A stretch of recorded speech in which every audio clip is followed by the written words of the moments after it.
High বন্ধুরা, নমস্কার। সবাই কেমন আছেন? আশা করছি ভালো আছেন। আজকে আমি আপনাদের সঙ্গে একটা ভিডিও শেয়ার করতে যাচ্ছি। এটা হলো দক্ষিণেশ্বর কালী মন্দির। আমরা গত বছর এই সময়ে ইন্ডিয়াতে ছিলাম, তো সেইখানে গিয়ে আমরা একটু দক্ষিণেশ্বর কালী মন্দিরে পূজা করতে গিয়েছিলাম। তো এখানে কিছু দূর ভিতরে যখন চলে গেলাম প্রসাদ নিয়ে, তখন দেখি আপনার এখানে মোবাইল নেওয়া যাবে না। তো আগে থেকে আমরা জুতা এখানে জমা দিয়ে রেখেছিলাম। তারপর আপনার দাদাকে আবার পাঠালাম মোবাইল জমা দেওয়ার জন্য। একটু ভয় পাচ্ছিলাম, কিন্তু কিছু করার নেই, এখানে সবাই তাই করে।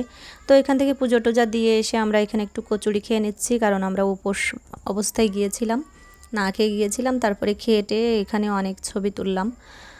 আসলে ভিতরে তো কোনো রকম ছবি নেওয়া যাবে না, তাই ভিতরে ছবি নিতে পারিনি। তো বাইরে থেকে একটু ছবি ভিডিও ক্লিপ নিচ্ছিলাম।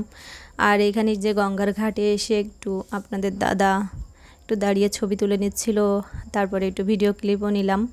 আর এখানে গঙ্গায় টাকা দিয়ে এখানে একটু প্রণাম করে আসলাম, আর গঙ্গার জলও আনলাম। তো এই তো আমরা এখান থেকে পুজো টুজো সেরে ছবি টবি তুলে এখান থেকে আবার রামকৃষ্ণ মন্দিরে যাব। সেই জন্য আমরা এখান থেকে চলে যাব উপরে সিঁড়ি বেয়ে উপরে উঠে ওইখান থেকে গাড়িতে উঠে যাব আর কি। ওইখানে একটা টোটোতে গিয়েছিলাম মনে হয়, টোটো না সিএনজি বলে এটা, সেই গাড়িতে গিয়েছিলাম। তো এই যে উপরে সিঁড়ি বেয়ে উপরে উঠছি, চলন্ত সিঁড়ি। কিছু দূর গিয়ে এখানে উপরে উঠে দেখছি এখানে রামচন্দ্রের ছবি আছে, সেখানে দাঁড়িয়েও আমরা একটু ছবি তুলে নিলাম। ছবি তোলার পর তারপর আপনার গাড়িতে উঠে গেলাম।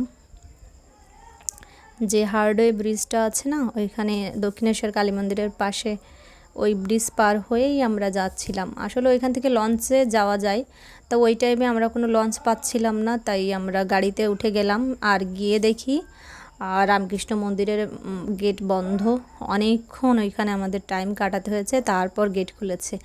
তো এই যে আমরা এখানে মন্দিরে চলে এসেছি। ভিতরে ঢুকে অনেক বড় জায়গা, আসলে দেখে শেষ করা যায় না।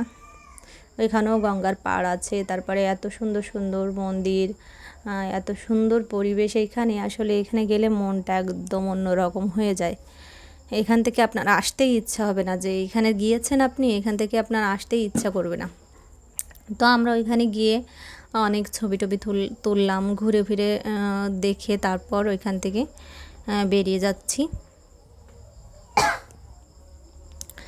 আপনাদের দাদা আর আমি দুজনে হেঁটে হেঁটে আসলে ক্লান্ত হয়ে গেছিলাম, কারণ এই সময় অনেক রোদ গরম ছিল ইন্ডিয়াতে। তারপরও কি করব, আসলে ইন্ডিয়াতে গেলে একটু তো এদিক সেদিক ঘুরতে ইচ্ছা করে। তারপরও আমরা যে কাজে গিয়েছিলাম, সেই কাজের জন্য আমরা আসলে বেশি ঘোরাঘুরি করতে পারিনি, কলকাতায়ও পর্যন্ত যেতে পারিনি। তো এখানে আশেপাশে দক্ষিণেশ্বর, তারপরে রামকৃষ্ণ মন্দির, এই সব আর কি। তারপর এয়ারপোর্টেও গিয়েছিলাম, এখানে যে দমদম এয়ারপোর্ট আছে সেখানেও গিয়েছিলাম। তো এই তো আমাদের এই মন্দির দেখে আমরা বেরিয়ে যাচ্ছি। তো একটু বেশি বেশি করে ক্লিপ নিয়ে নিচ্ছিলাম।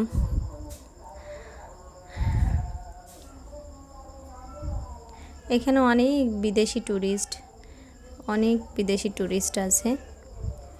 তো এই তো আমরা বেরিয়ে যাচ্ছি, তাই টাটা বাই বাই করে চলে যাচ্ছি। আর এবার আমরা কিন্তু লঞ্চ পার হয়ে আবার সেই দক্ষিণেশ্বরের যে ঘাট আছে ওইখানে গিয়ে নামবো। তারপর ওইখান থেকে আমরা বারাসাতে চলে আসব। তো এই যে লঞ্চে আমরা উঠে পড়েছি টিকিট কেটে। আমরা লঞ্চে যখন উঠেছি তখন পাশ দিয়ে একটা ময়ূর লঞ্চ, মানে সে লঞ্চটা একদম সোনা দিয়ে বানানো মনে হয় যেন। তো খুব সুন্দর লাগলো, ভালো লাগলো দেখে। আর এই যে আমরা এখন ওই হার্ডওয়ে যে ব্রিজটা আছে দক্ষিণেশ্বরের পাশে, ওই ব্রিজের নিচ দিয়ে গিয়ে ওইখানে এই ব্রিজের নিচ দিয়ে এসে এই ঘাটে নামলাম। ঘাটে নেমে তারপর ওইখান থেকে ট্রেনে চলে আসলাম। তো সবাই ভালো থাকবেন, নমস্কার।